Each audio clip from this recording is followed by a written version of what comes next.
Welcome back to the channel, guys. Here's an update on the velocity stacks. So I've added some high flow filters to each one with some reusable zip ties that have rubber grip on them, so you can see that they filter really well compared to the mesh, and they are also high flow and don't allow dust to get in. So each one has it. And then I've added this piece of chloroplast here, or coroplast, and what this does is just kind of reflects the heat from the bottom here, the thermostat and the coolant and the engine heat. I just kind of cut it and zip tied to the center parts of the velocity stacks themselves. Gives it a little cleaner look.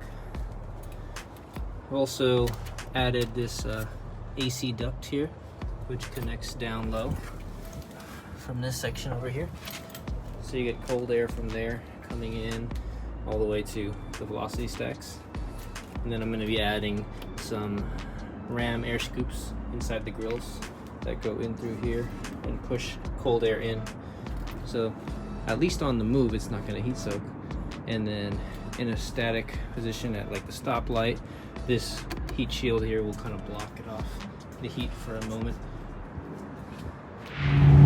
So far our ambient temperature is 62 degrees and our intake air temperature is 66.2.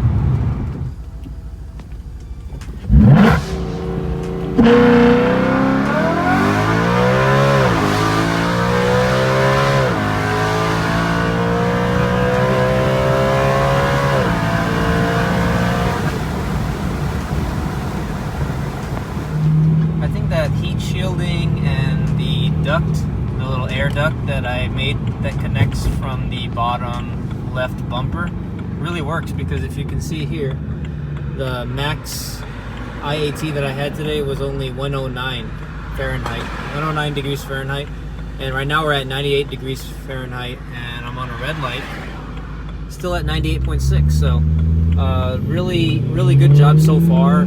Before I was at around 120 to 130 degrees Fahrenheit for IATs.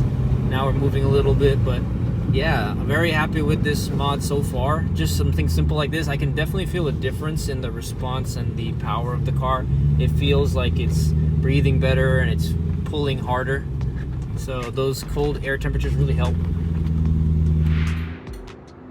We made it back home and those IATs are much better with this simple heat shield up here and this little AC duct right over here that's pointing right at the velocity stacks.